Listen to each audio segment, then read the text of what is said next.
नमस्कार मित्रांनो, मी हेमंत. मित्रांनो, महाराष्ट्रात काही घटना ह्या सातत्याने चालू आहेत. एक राजकीय उलथापालथ आणि दुसरी म्हणजे भोंदू बाबांचं फुटलेलं पेव. आता असं नाहीये की हे भोंदू बाबांची प्रकरणं आत्ताच होत आहेत, आत्ताच कुठून अचानक ते समोर आलेले आहेत, असं नाहीये.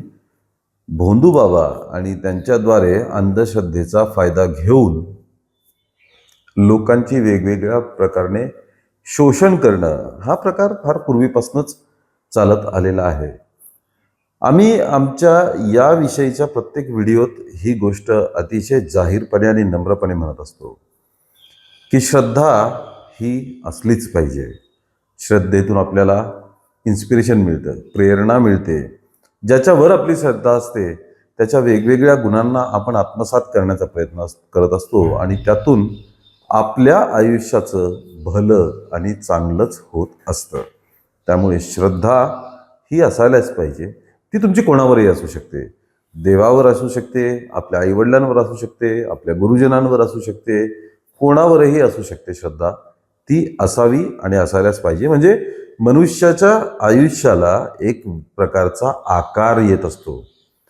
ज्याच्यावर आपली श्रद्धा असते त्यानं घालून दिलेल्या मर्यादा आणि बाउंड्रीज आपण शक्यतो ओलांडत नाही. त्यामुळे श्रद्धा ही आयुष्यात आवश्यक असतेच. समस्या असते ती अंधश्रद्धेबद्दल. अंधश्रद्धेतून होणारी प्रकरणं, अंधश्रद्धेतून होणारे शोषण हे आपण कित्येक केसेसमध्ये पाहिलेलं आहे. आपण स्वतः आपल्या या चॅनलवरती अशा कित्येक घटना घेऊन तुमच्यापर्यंत आलेलो आहे. आणि दुर्दैवाने अशीच घटना परत एकदा घडलेली आहे. पुण्यातील बिबवेवाडीत राहणारा स्वप्नील लांडे, एक स्वयंघोषित सिद्धिप्राप्त बाबा.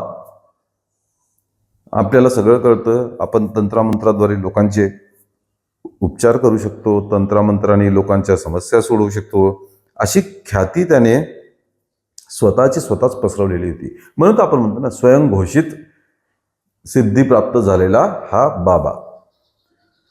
या स्वप्नील लांडेंनी स्वतःबद्दल वेगवेगळ्या गोष्टी पसरवून स्वतःचा एक ऑरा निर्माण केलेला होता पुण्यातल्या त्या बिबवेवाडी भागामध्ये. तिथे मग लोक त्याला भेटायला यायचे. आता होतं काय जनतेचा हा पण प्रश्न पडतो की इतकं काही होईपर्यंत लोकांना कळत कसं नाही, सगळं काही झाल्यानंतरच लोकांचे डोळे कसे उघडतात. तर मनुष्य स्वभावाप्रमाणे माणूस दोन गोष्टींनी जास्त इम्प्रेस होतो म्हणा, किंवा दोन गोष्टींनी जास्त आकर्षिला जातो.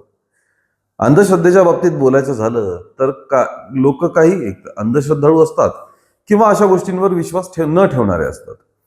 अशा गोष्टींवर विश्वास न ठेवणारे लोक हे कुठल्याही वैज्ञानिक गोष्टीने आकर्षित होतात. वैज्ञानिक पुरावे, वैज्ञानिक सत्य या गोष्टी त्यांना इम्प्रेस करतात. तर ज्यांची अंधश्रद्धा असते ते मग जादू, टोना, तंत्र, मंत्र, चमत्कार या गोष्टींवर ज्यांचा विश्वास असतो ते अशा गोष्टींनी आकर्षित होतात. आणि मग समोरची व्यक्ती जी असते ती याच गोष्टींचा फायदा घेऊन, त्याला खतपाणी घालून त्या व्यक्तीची विचार करण्याची क्षमताच कमकुवत करून टाकते. यामध्ये ते भीतीचा आधार घेतात, यामध्ये ते त्यांच्या विश्वासाचा आधार घेतात, यामध्ये त्यांना मीच तुमची ही समस्या सोडवू शकतो असा एक आधार देणारा सपोर्ट करतात आणि त्यांचा विश्वास जिंकतात. सगळ्यात मोठं भीतीचं असतं की आता हे करावं लागेल नाही तर तुमच्या आयुष्यात असं असं होणार आहे, हे करावं लागेल नाही तर तुम्हाला असं असं होणार आहे. मग ही भीती घालायची. आधीच अंधश्रद्धाळू, त्यात धोका आहे म्हणल्यावरती व्यक्ती अजून त्यांच्या आहारी जातो आणि मग हे असे प्रकार घडत असतात. हा स्वप्नील लांडे सुद्धा हेच करत होता. लोकांच्या भीतीचा, लोकांच्या अंधविश्वासाचा गैरफायदा घेत होता आणि त्यांना वेगवेगळी कृत्य करायला लावत होता. अशातच अलीकडे या स्वप्नील लांडेकडे एक कुटुंब गेलं होतं. त्या कुटुंबातली एक लहान मुलगी होती. ही लहान मुलगी जेव्हा हे लोक त्याच्याशी भेटायला गेले, त्याने उचलून या लहान मुलीला मांडीवरती घेतलं. मांडीवर घेतलं, तिच्या कानात काहीतरी तंत्रमंत्र उच्चारले आणि फूक मारली आणि नंतर तुला जर काही अशा समस्या आल्या तर तू परत माझ्याकडेच ये असं सांगितलं. असं सांगितल्यानंतर घडताना तर ही घटना घडली, पण त्यानंतर जेव्हा पालकांना हा प्रकार लक्षात आला की याने अशा अशा पद्धतीने आपल्या मुलीला उचलून घेतलं, अशा पद्धतीने तिला मांडीवर बसवलं, तिला स्पर्श केला, तिला अयोग्य पद्धतीने स्पर्श केला, हे जेव्हा त्यांच्या लक्षात आलं तेव्हा मात्र मग या बाबाचं बिंग फुटलं. बिंग फुटलं. हा करत असलेले अश्लील कृत्ये ही मग हळूहळू जगासमोर यायला लागली. त्याचप्रमाणे या बाबाने कोणाकोणाची फसवणूक केलेली आहे, कशा कशा पद्धतीने त्याने लोकांना त्रास दिलेला आहे किंवा त्यांचा विविध मार्गाने छळ केलेला आहे, त्यांचं शोषण केलेलं आहे, या सगळ्या गोष्टींचा मग उलगडा हळूहळू होऊ लागला. जेव्हा ही गोष्ट बाहेर आली, जेव्हा हा प्रकार घडलेला मीडियामध्ये आला आणि प्रसारमाध्यमांवर सोशल मीडियावरती पसरू लागला, तेव्हा मग पोलिसांनी तातडीने गुन्हा दाखल करण्याची प्रक्रिया सुरू केली. गुन्हा दाखल करण्याची प्रक्रिया सुरू असताना आता हा प्रकार जो आहे तो अल्पवयीन मुलीसोबत घडलेला आहे, लहान मुलीसोबत घडलेला आहे.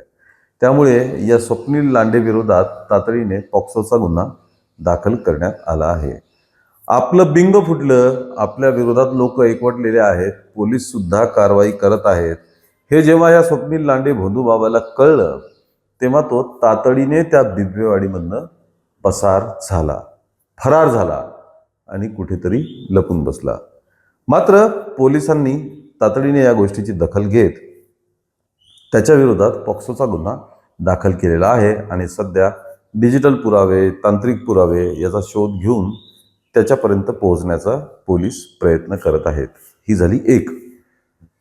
दुसराही एक प्रकार पुण्यातच घडलेला आहे. पुण्यात घडलेला आहे म्हणल्यावरती पुण्यात मग इतकं या बाबा लोकांचं पेव का बरं फुटत असेल? उमेश तागुंदे नावाचा परत एक भोंदू बाबा पुण्यातला, अलीकडेच त्याचा एक व्हिडिओ सोशल मीडियावरती व्हायरल होऊ लागला आणि या व्हिडिओमध्ये चक्क काही त्याचे शिष्य, त्यात महिला पुरुष दोन्ही आहेत, प्रामुख्याने महिला आहेत, त्याच्या पायावरती पाणी टाकतायत, त्याचे पाय धुतायत आणि नंतर ते पाय धुतलेलं पाणी हे सर्व शिष्य पित आहेत. अशा प्रकारचा तो व्हिडिओ होता. हा व्हिडिओ व्हायरल झाला, बाहेर आला आणि त्यानंतर मग एकच त्याची चर्चा सुरू झाली की हा काय प्रकार, म्हणजे आजच्या काळात सुद्धा लोक कोणत्या तरी भोंदू बाबाचे पाय धुवून त्याचं पाणी पिण्याचा प्रकार घडतोय म्हटल्यावरती हे शॉकिंग होतं. यानंतर प्रसारमाध्यमांनी या उमेश तागुंदेला स्वतः जाऊन विचारलं की हे काय प्रकार चालू आहे की तुमचे पाय धुवून लोक, स्त्री पुरुष पाणी पित आहेत आणि एकच नाही अनेक दिसत आहेत तिथे, हा काय प्रकार आहे? तर त्यावरती यांनी उत्तर असं दिलं की हे काय मी करायला सांगितलेलं नाही, मी कुठल्याही प्रकारचा आदेश दिलेला नव्हता की माझे पाय धुवा आणि ते पाय धुतलेल्या पाणीनंतर तुम्ही पिऊन घ्या, असं मी कोणालाही सांगत नाही. भक्त किंवा शिष्य जे आहेत ते त्यांच्या मर्जीने येऊन हा प्रकार करतात, मी त्यांना विरोध करत असतो, पण ते हे करतातच, हट्टाने आणि जिद्दीने हे करतात. मी सुद्धा माझ्या गुरूंचे पाय धुवून पाणी पित असतो, त्याच्यामुळे त्यात गैर नाही असंच त्यांना सुचवायचं होतं. पण शेवटी त्यांनी क्लॅरिफिकेशन दिलेलं आहे की मी हे करायला सांगत नाही, हे भक्त स्वतःहून करत असतात, माझी काही बळजबरी किंवा आदेश हा नसतो. इथेच मित्रांनो आपण जो नेहमी नेहमी म्हणतो तो मुद्दा आपल्याला इथे लक्षात घ्यायला पाहिजे की पाय धुवून पाणी पिण्याने खरंच फायदा होत असतो का? असेल तर तुम्ही कमेंटमध्ये तो आम्हाला नक्की सांगा की असं केल्याने काही होतं, तसा काही तुमचा अनुभव आहे, तुमच्या ऐकण्या बघण्यात काही गोष्टी झालेल्या असतील तर नक्की कमेंटमध्ये तसं आम्हाला कळवा की पाय धुवून पाणी पिल्याने कोणाच्याही काही आपलं भलं होतं का म्हणून. पुन्हा तोच मुद्दा, श्रद्धा असावी, त्या गुरुवर्याकडनं काही शिकण्यासारखं असं होतं जरूर शिकावं, त्यांचा सल्ला, त्यांचं मार्गदर्शन जर आपल्याला आयुष्यात नक्कीच मोठं करणारा असेल तर ते पालनही त्याचं जरूर करावं. पण त्यामध्ये अंधश्रद्धा यायला लागल्यानंतर मग त्या गोष्टीचं आयुष्य फार जास्त नसतं, कारण जितक्या तीव्रतेने आपण अंधश्रद्धेचं मार्ग स्वीकारतो तितक्याच तीव्रतेने तो कमी सुद्धा होतो, कारण आपल्याला कळून येतं की हे केल्याने काही फरक पडत नाहीये, हे केल्याने काही होत नाहीये. आणि ही अंधश्रद्धा कुठल्याही धर्मातली असो, कुठल्याही धर्मातली असो, श्रद्धा कोणत्याही धर्मात एका लिमिटपर्यंत असते, ती लिमिट क्रॉस झाली की तिचं रूपांतर अंधश्रद्धेत होत असतं. त्यामुळे सर्वच धर्मातील अंधश्रद्धा ही चुकीचीच दिसून येते. कोणत्याही धर्मात या अंधश्रद्धेचं पालन केल्यामुळे कोणाला जर खूप मोठा काही फायदा झाला असेल, असं जर काही प्रकरण असेल तर ते नक्कीच आपण त्याच्यावरती बोलायला पाहिजे. पण अंधश्रद्धेतून लैंगिक शोषण, आर्थिक पिळवणूक, लूटमार, गुन्हेगारी या सगळ्या गोष्टी होत असतील तर ती अंधश्रद्धा चांगली कशी म्हणायची हे आपण लक्षात घेतलं पाहिजे. मित्रांनो, हे तुमच्या आमच्या सगळ्यांच्या आयुष्याशी ही गोष्ट निगडीत आहे, त्यामुळे तुमच्या प्रतिक्रिया या अत्यंत महत्त्वाच्या आहेत. यावर तुमचे कॉमेंट्स आम्हाला वाचायला नक्कीच आवडतील. या व्हिडिओवर कॉमेंट करा, लाईक आणि शेअर करा आणि आमच्या चॅनलला ताबडतोब सबस्क्राईब करा. धन्यवाद.